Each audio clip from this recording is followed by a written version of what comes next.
topics and opinions expressed in the following show are solely those of the host and their guests and not those of W4CY Radio, its employees, or affiliates. We make no recommendations or endorsements for radio show programs, services, or products mentioned on air or on our web. No liability, explicit or implied, shall be extended to W4CY Radio or its employees or affiliates. Any questions or comments should be directed to those show hosts. Thank you for choosing W4CY Radio. You're listening to the ASQ podcast for a transformational approach to life and leadership, blending soul wisdom with modern insight to create outer impact.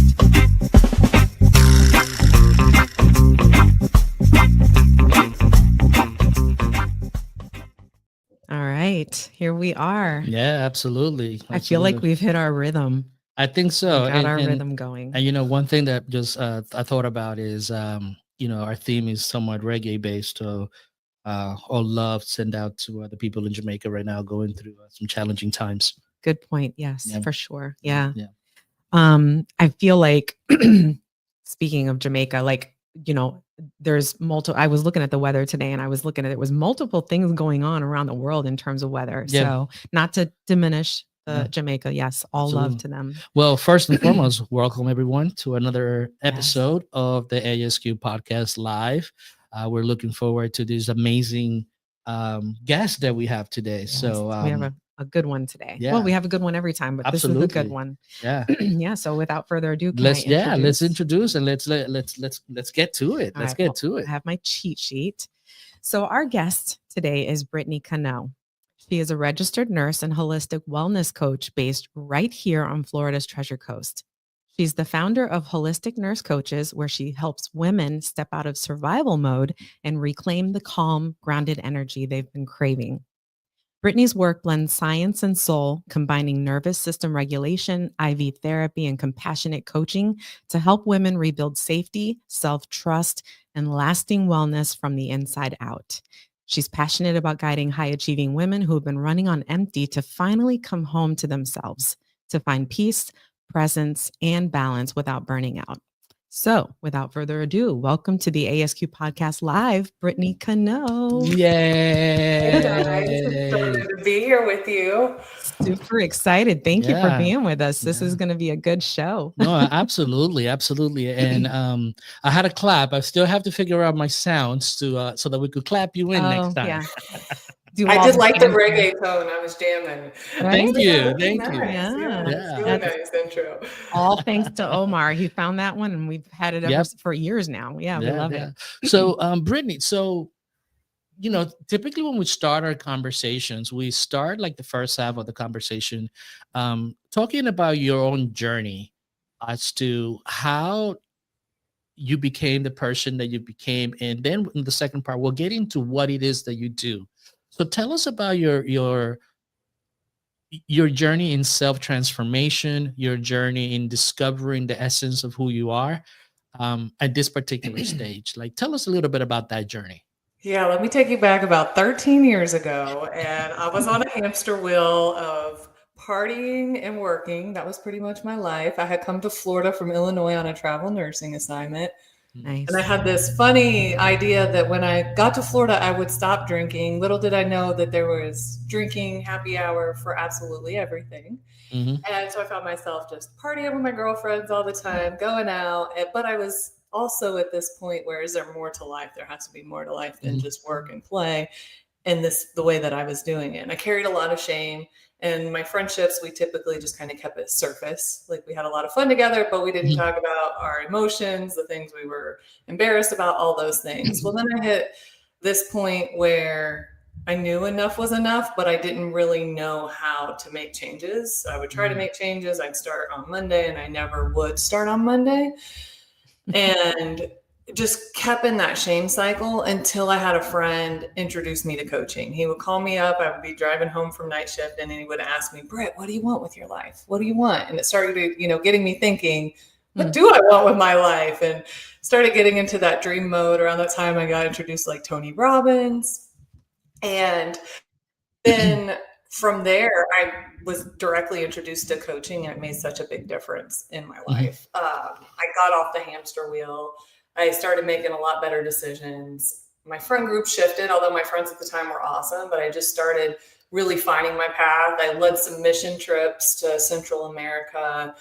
And then I shortly after that met my husband and started my business. My business was really founded in, if you want to change, you can change. And here's how you do it. Because before that, I didn't know how to make healthy habit changes. Now it seems kind of silly because it's been my life for quite a while. But at the time, I couldn't figure out how to make changes in my life, although I wanted to. And I carried so much shame. So when I started processing the shame, symptoms that I had heartburn for years since I was probably like 12 or 13.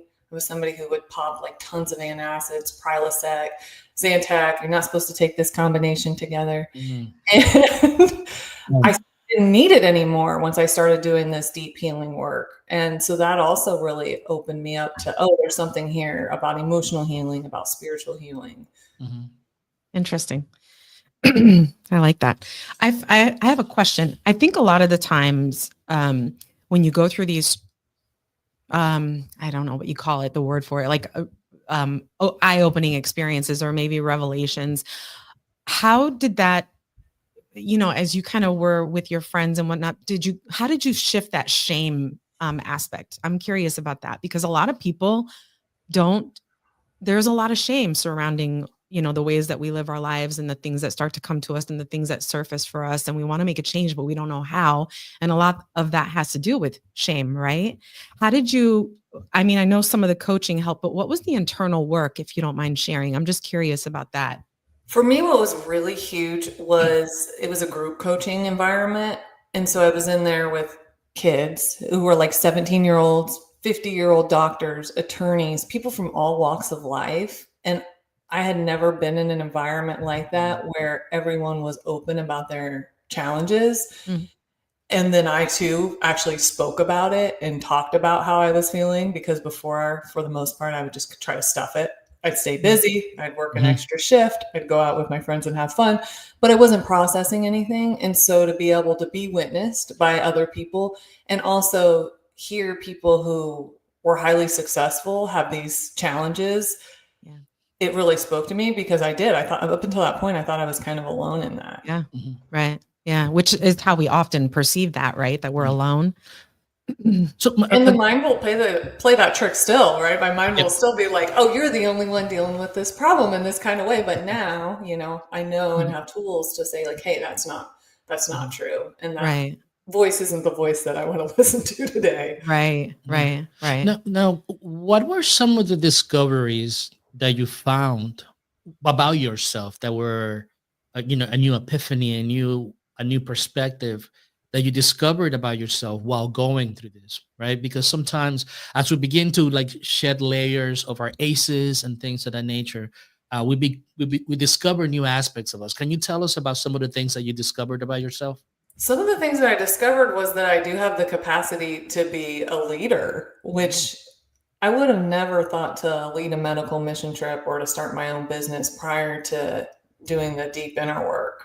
And then once I started that work and then stepped into leadership coaching, it really opened me up to what's possible. And that's the thing, right? We don't know what's possible until we step out of our comfort zone. So that was one thing. Another thing, when I really got into mindfulness, was noticing how much I was striving and pushing myself to a point that it wasn't healthy. So that practice really helped me find balance and acceptance where I am, while still being open to growing and expanding. And then another thing, during the pandemic, I got extremely burned out.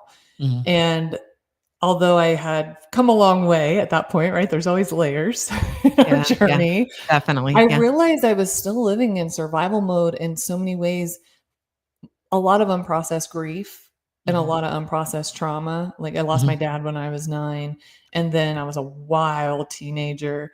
And, then I just went into work and, life, and didn't ever really fully process that. So during the pandemic, I got really burned out and realized I was in survival mode. So then that took my, self journey even deeper to the nervous system regulation piece, because the mind can always tell us, we can do more, you can do more, you're not doing enough.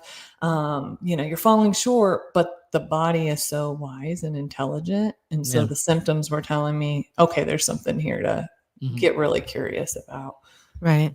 Let me ask you this, because I don't think I know this about you, even though we're friends, in regular life. So you were in traditional nursing for a period. And I'm assuming, and you can correct me if I'm wrong, that going to this deep journey and going through the coaching and learning about yourself and having these things surface and dealing with your griefs and whatnot, put you on the trajectory of doing the type of nursing that you're doing or the practices that you're doing today.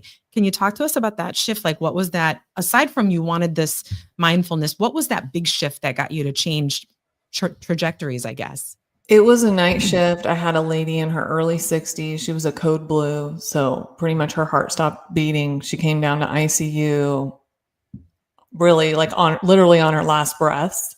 And I remember thinking, oh, she could have avoided this had she had, these tools, these lifestyle medicine tools, had she, knew how to change these habits. She could have avoided being in the hospital. She could have avoided being here dying, right? Because she was there for preventable diseases. And so many of the patients that I would work with in ICU, not all of them, but many of them were there for preventable disease.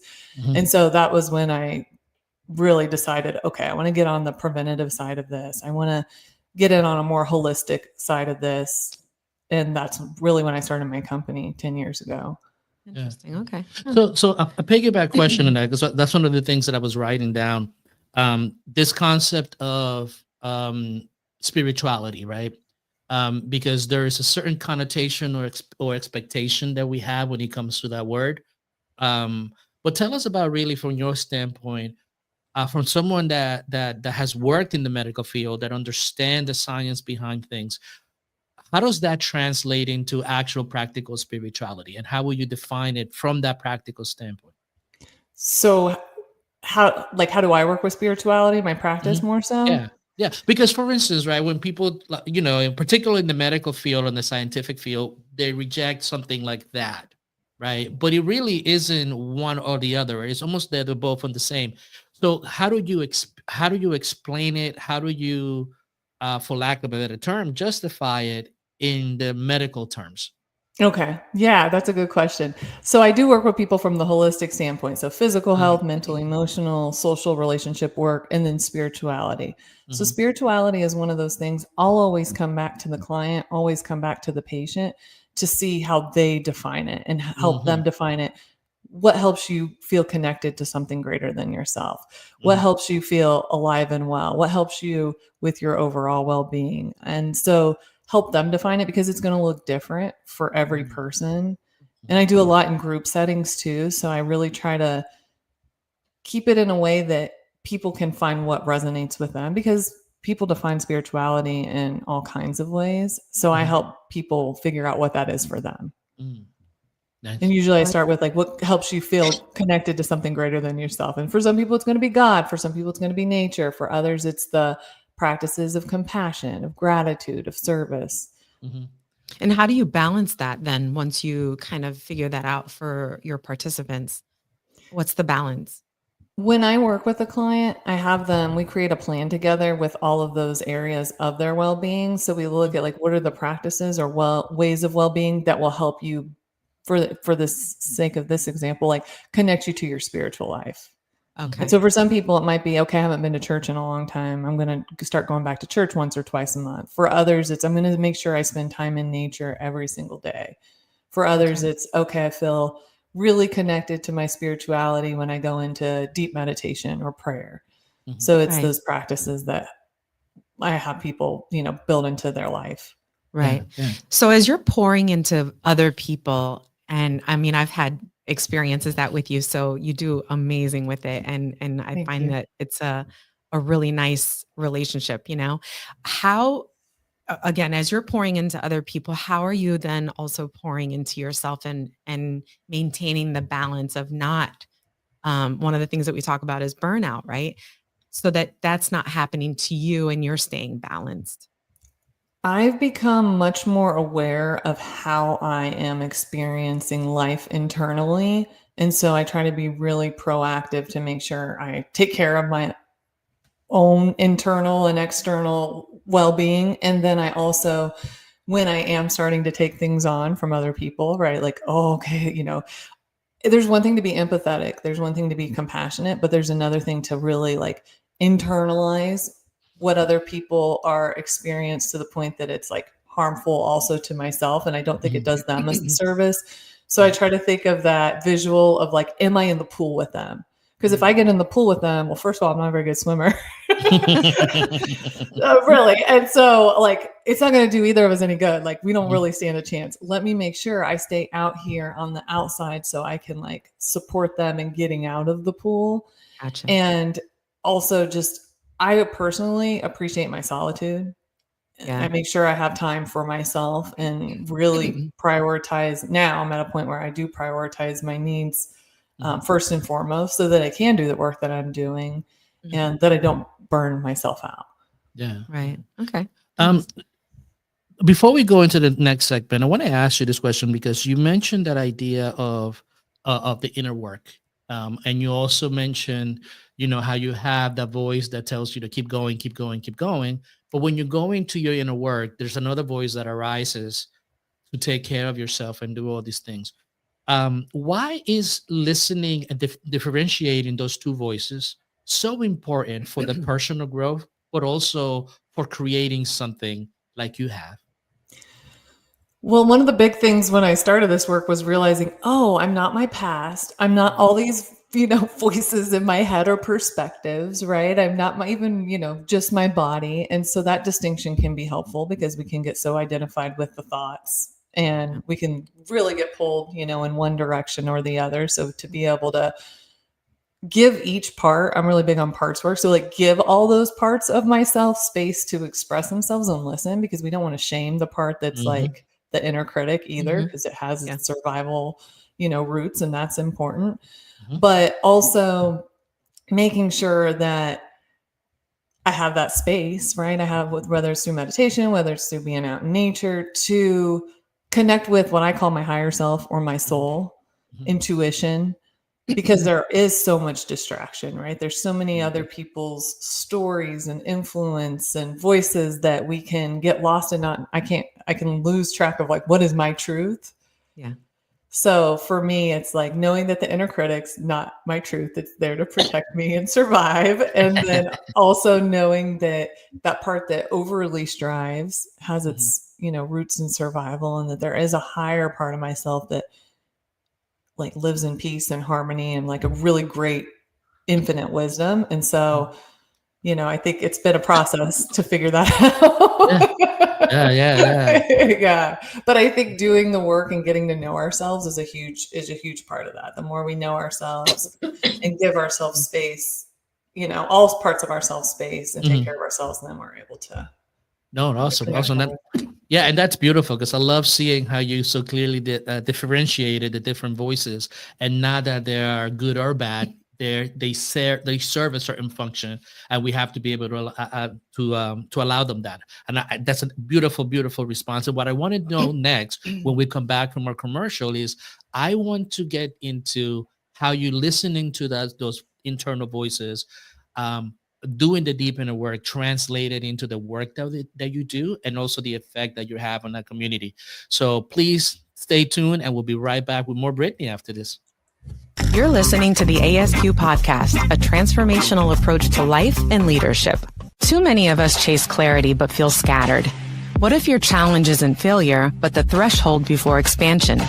Each month, we gather live for a transformational webinar where contraction becomes coherence. Register today and receive your Soul GPS journal. Begin your journey within. Scan the QR code or visit asqempowerment.com. At ASQ, we need one platform to do it all: funnels, emails, forms, and automations. That's why we run our entire ecosystem on Go High Level. It is the tool that saves us time and builds real connections with our audience.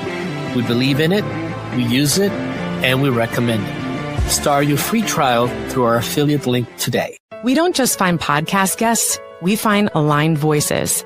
That's why ASQ uses Podmatch to connect with leaders and creators worldwide. It's how we've built relationships that shape life and culture. If you want meaningful conversations, join through our affiliate link today or scan the QR code. Find your match on Podmatch. Leaders are burning out. Teams are disengaged. Cultures are fragmenting.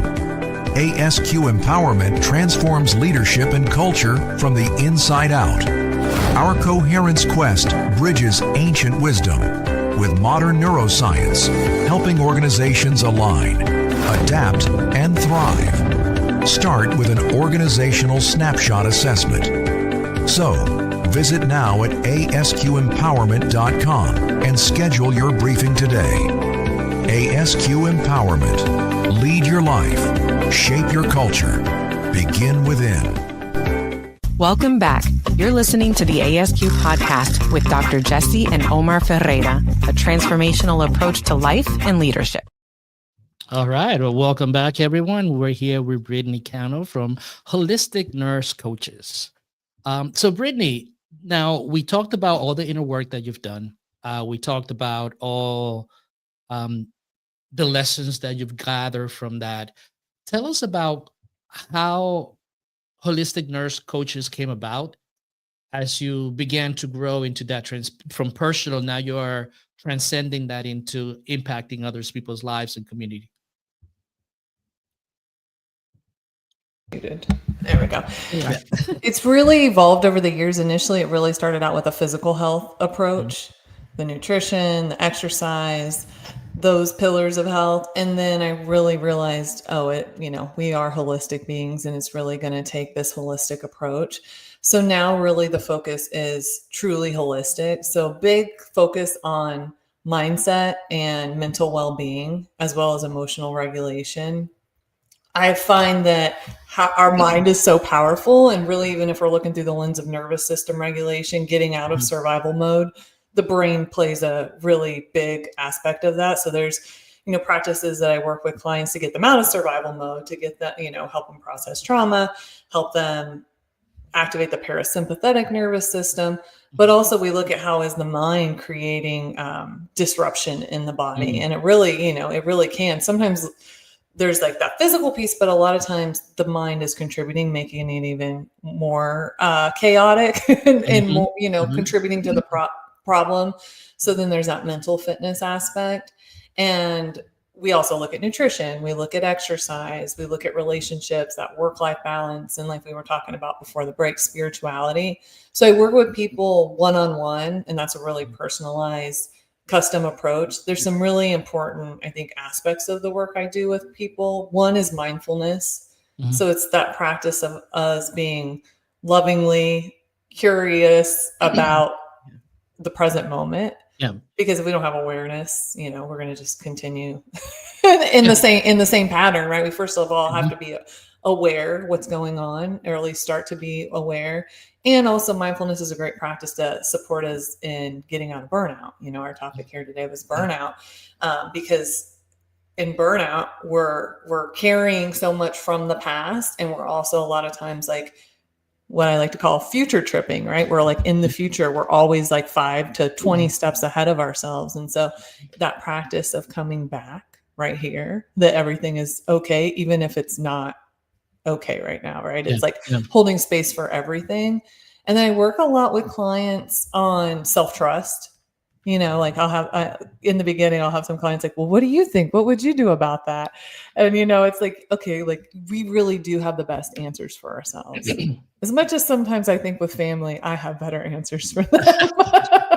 I've come to learn that like, no, we all have like the best answers for ourselves if we can learn to cultivate that. So that's a big piece. And self-compassion. Self-compassion is in my book, it's a superpower. It gets us out of the shame cycle, regulates the nervous system, helps us create healthy habits. I mean, studies on self-compassion, veterans who served in Afghanistan and came back, the ones in a self-compassion practice who had one, had less PTSD symptoms and less addiction symptoms. So it's like really is a superpower, and we're with ourselves all the time. So I really support clients in befriending themselves. Yeah.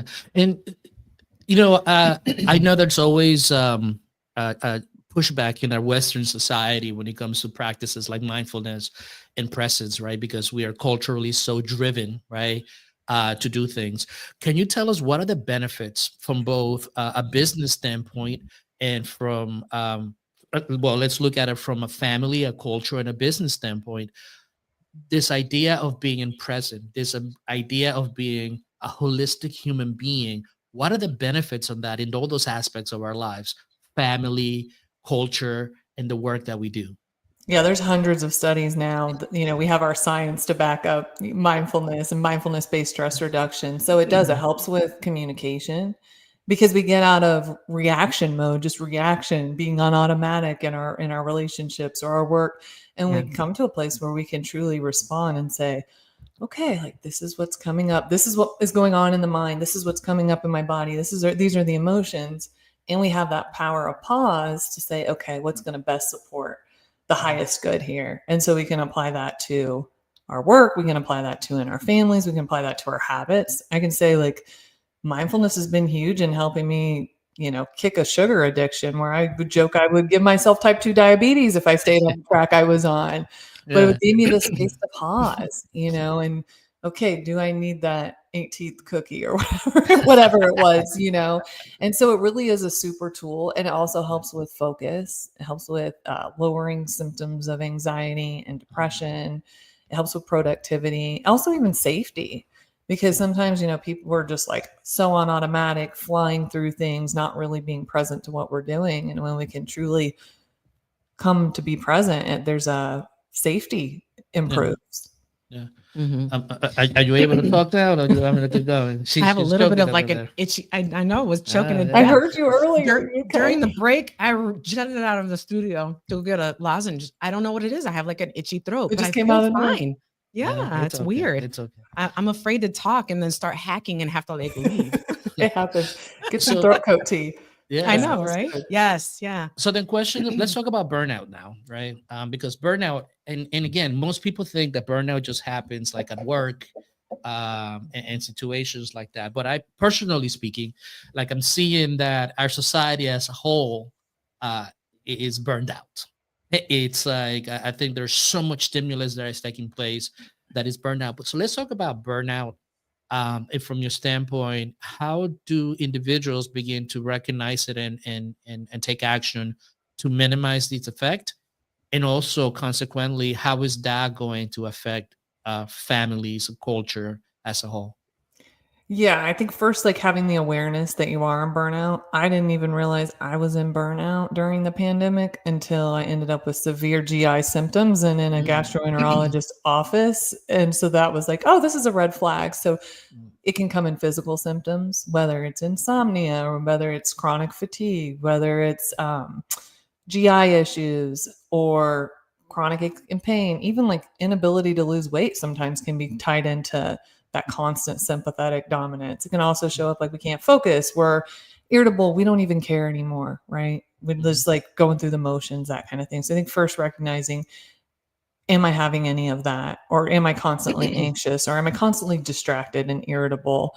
And then how do we start to take care of ourselves from that standpoint? How do we get out of survival mode? I'm big on the somatic practices. So on those mind-body practices and having somebody to process it with, whether it's an individual person, a therapist, a coach, a mentor, somebody in your family that, is a really safe space, but also getting in community and bringing in more of the things that promote wellness, that bring you joy, that bring you a sense of peace, a sense of well-being, because sometimes it's all work and no play. Yeah. And then it does have a ripple effect. You look at parents that are burned out, right? Like you just have a shorter fuse with your family. You have, you don't have the capacity to really be present with our loved ones when we are burned out. So it also, as we start to reverse burnout and cater to our own inner needs as well, like it has a ripple effect on everybody around us. Like more enjoyable to be around typically. Yeah, totally. Can I ask you a question? Because I'm just asking the question for those people who are that I've run into personally who have said, yeah, it's easier said than done. Like it's easy to say these things, but this is what has to be done. Like what are the I don't know, what are the implications for those people who are experiencing these things, but don't want to give it the attention that they think it doesn't deserve? because they have to meet numbers, because they have to take care of their children or their husband. And like, what do you say to those people? Those micro shifts are going to add up, right? First of all, there needs to be a willingness to want to change or to see a need to change. And for people to know that our identity is so tied into our reality. And so if your identity is like, I work a lot, I'm taking care of it all, which, right, there's a lot of truth to that for Yes. so many people listening. There is no other way. Anytime we start to step outside of that identity, it's going to feel so threatening and so scary. But just because fear shows up doesn't mean that it's actual true danger. Because like sitting here right now, we know that like, oh, if I start to not take that extra assignment, or if I start to take my lunch break, or if I started to maybe say no to that, thing at church or whatever, we can sit here right now and say, no, I'm not going to die. But to the identity of I do it all and I have to do it all and there's no other way, to say no feels like it's like an ego death. Yes. And so I think even just in the awareness to know that there's going to be discomfort, but that we're wired to be able to change, like our neural pathways, we can change. Right. And so meeting ourselves where we're at, while still incorporating those wellness practices and making it small shifts over time, right? Because sometimes we just try to take these leaps. And while I think that in some cases those leaps are amazing, a lot of times our nervous system can't get on board with that. And we will knock back down to our current identity. So like just that gradual like commitment to, all right, I'm going to create more time and space for myself. Right. Like, and it just made me think of like, when we go into like the new year, because we're coming into the holidays right now. Right. And what we do is we set out these New Year resolutions that are like astronomical, like life-changing things. Right. And how often do those things not really happen? So if you make those small shifts and you start to do them, then they add up because you're successful at getting that one little thing done. It could be something super simple, it doesn't have to be like eliminate all carbs. It could be eliminate a little bit of carbs. It's a funny, analogy, but you know what I mean? Do you find it really is? Yeah. I work with people on tiny habits, and like for most of us, like myself included, like it's taken me a long time to be willing to do a tiny habit because I used to set like millions of like off the wall goals, didn't accomplish them. Then I feel bad, right. The loop and the shame. Perpetuate that cycle. So Yes. now it's like, okay, what do I believe I can do? What am I willing to do? What do I have some buy-in? How can I make it easy on myself to do that? And how can I make it hard, maybe not to do the thing, or hard to do the thing if you're, trying to shift out of an unhealthy habit. Right. Okay. One of the things that, and I'm going macro now, right? One of the things that is happening right now, with the shifting in AI and the shifting in all this new technology that's emerging, is that, again, like you mentioned, a lot of us, our identity is tied up on what we do, the work that we do, the functions that we play. And now that we're seeing technology changing that paradigm as to some of us will no longer be what we do, how does a person, or how do you recommend for us to really find that identity that we are? Because eventually it is something that we will either do it willingly or we'll do it kicking and screaming. So right. So either way it's happening. Either way is happening, right? So how can we begin to prepare ourselves to be the beacons of everyone around us to make that transition less painful? I think first and foremost, we really have to harness our social connections, because it's easier than ever to just only be digital. Well, yes, we can connect digital. We're doing it right now, but like really connect in your relationships, in your community. Even if you're a hermit and don't want to, there's so much value there. Like there's no way around it. And I think we're more disconnected than ever. So community is going to be so huge. And then remembering that no machine can really, replace the value of each individual person. And I think it's an opportunity for us to do deeper work with ourselves and get to know ourselves in this new era, and know that we're always reinventing ourselves. Like you guys know, you're not the same person you were 10 years ago. We've been so many different versions of ourselves. And I think probably everybody listening on your podcast, I would imagine almost everybody has at least been one other version of themselves. So if we can approach it, not from that place of fear, but just like it's inevitable that things are going to change anyway, I think, our attitude and perspective is going to go a long way too. Yeah. Yeah. I don't think we'd have a choice at that point. It's like you say, it's like you go kicking and screaming or you go willingly. Yeah. Yeah. Yeah. So, what lies at the end of all this work, and like what lies at the end? So, a person decides to embark on this quest, on this journey of a deeper level of understanding, of making sure that we're not burned out. What lies at the end of it? Like, what's the end game of it all? Well, I think it continues on. I don't think there's like a final destination, but I will say that it's like I want to say like it's such a better quality of life, a deeper sense of peace, just more flow, a deeper connection to yourself to know that just truly how resilient, you are and that you can, like, burnout's not an end all situation, right? Like we can definitely get through it, get out of it and learn so much. I think like anybody in a state of burnout, just know that doing the work on the other side of it, you're going to gain so much wisdom, so much faith, so much like that you can also serve. We talk about, this part of like how can you serve your community? How can you, culturally make a difference? Me getting burnt out was like, as much as it was sucked, it was one of like the best things for me because it made my work that much more deep, that much more impactful, made my mission that much more powerful. And so I think, as uncomfortable and unfortunate it is while you're in it, it can be the biggest blessing because it's just giving us information. Something you're doing is not working. Hey, pay attention. Let's shift to get you back in alignment. Yeah. Yeah. And what are the benefits to organizations and businesses, right? Because this is from an individual standpoint, it could be understood, but from a business standpoint, and you work with quite a few businesses, what are the benefits for organizations and businesses taking this approach to the way that they do things? In my opinion, a smart business, when you have good people in your organization, it makes so much sense to invest in them, invest in their well-being and retain them. They're already skilled. They're already loyal. They're already dedicated. They're already showing up. You know them, they know you. So to support your organizations in burnout prevention, or, if, your employees are already in burnout, but getting them out of that, that's going to reap so much value throughout the whole entire system, as opposed to like the high turnover rate. And then your people know too that you care about them. Like the organizations I go in, you can tell that the employees know that their leadership cares about them. And that's, I think what we're looking for. That's what people want nowadays. They want to know they're not just a number, that they're truly somebody who is cared about, matters to the company. Yeah. Investing in your employees.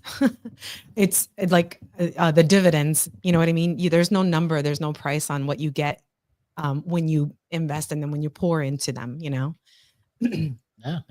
Sorry, I'm being very careful about my talking. At the hospital, it would be interesting, right? There'd be different in the same hospital because I would float through all, different floors.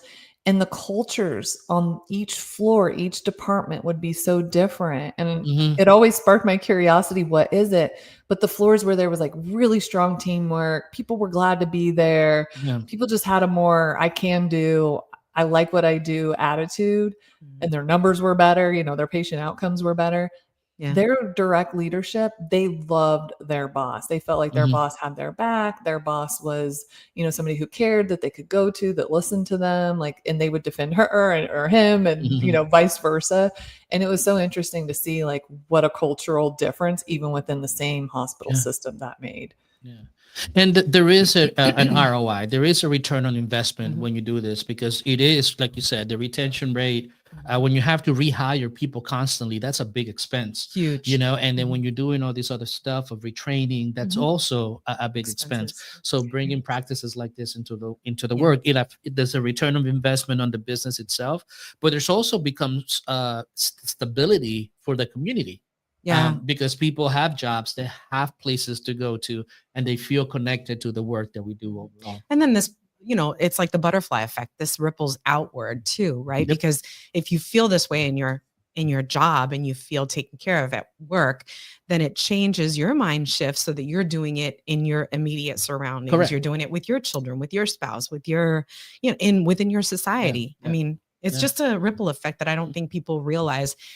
Because we built a society that is so dependent on making money and profit and numbers and data, and forgetting about the humanistic side of this whole, world that we're living in, these lives that we have to live, right? So, Brittany, thank you so much for being here. So let's Thank find you for out. having me. Yeah, this was great. I mean, we do this in person, but this is so great to hear.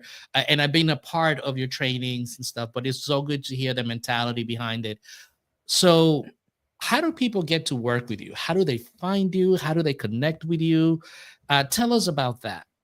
I think the easiest way to connect with me is going to be to visit my website, because from there you can find me on Facebook, Instagram, LinkedIn. And so my website is holisticnursecoaches.com.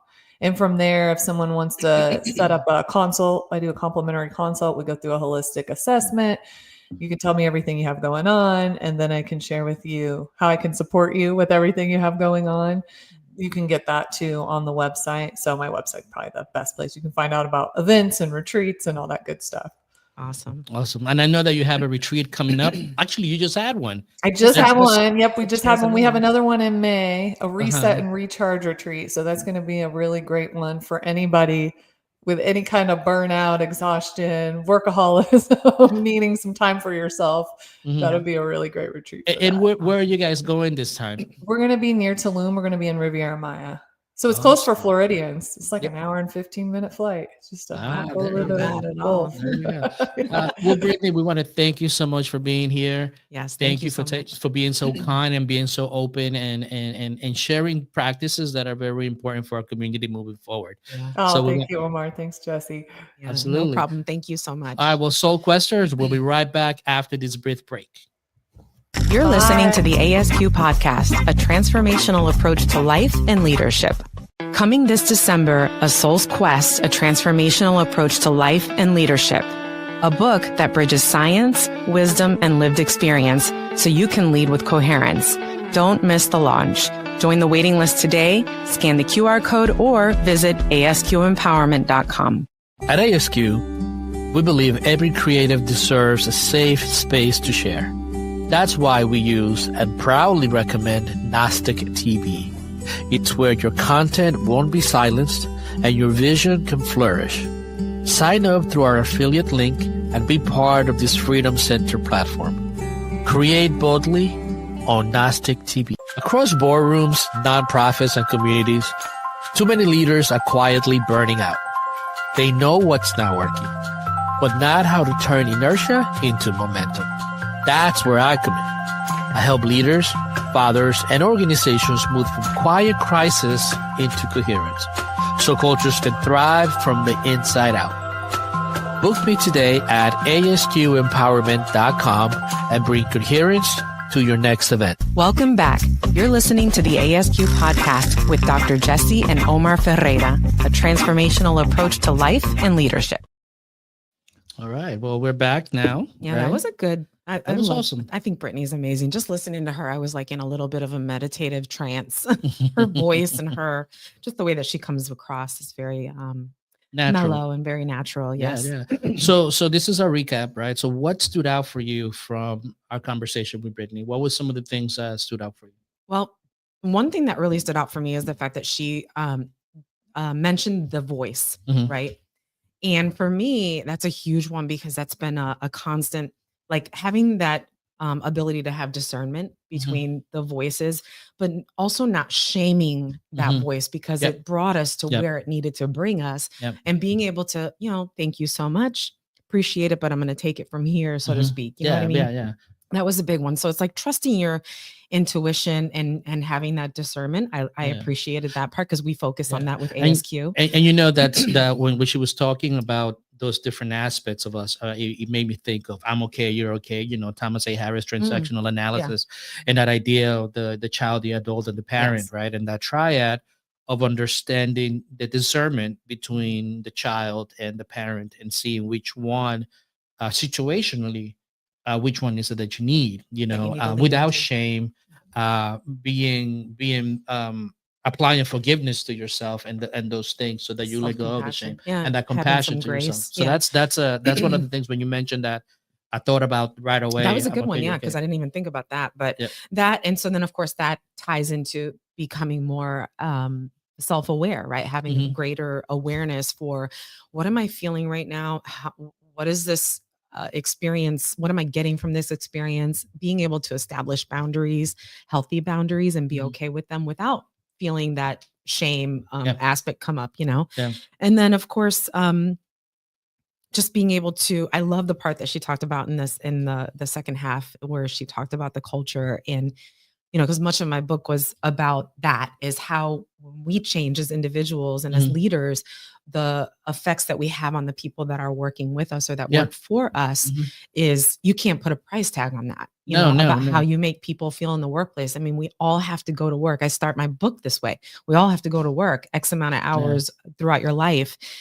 Let's make it enjoyable. And you know that it's interesting because just recently I was watching an Elon Musk and Joe Rogan interview, and it was an interesting concept. And regardless of how you feel about Musk, it's something to think about. It's the fact that AI will eliminate a lot of tedious tasks that we did as humans, that we do as humans. So then the redefinition of who we are and what we do, will require a different point, a different perspective. Yes. And it's one that will require us to really understand those different voices in our minds. Yeah. Right? Be able to discriminate and say, okay, this time right now, I don't need protection. I need more exploration. Right. Without guilt, without shame, without those type of things. Right. So it's very interesting how all these things are aligning in our current time in terms of what the kind of work that Brittany does, the kind of work that we do,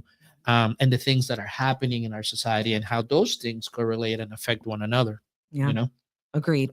I think that if just to piggyback on what you're saying is just the awareness and understanding that we need to take care of ourselves. Yeah. You know what I mean? And that's one thing that she mentioned too, right? And that goes back to the body keeps the score book, that all these things manifest in your body. If you're not aware of the burnout, if you're not consistently understanding stress and the effect that's staying in that long term, how it affects you, but also really, if you think about it, right, how it affects society in terms of obesity epidemics, dealing with those all the emotional and physical needs by eating food that is not convenient for us, is not good for us.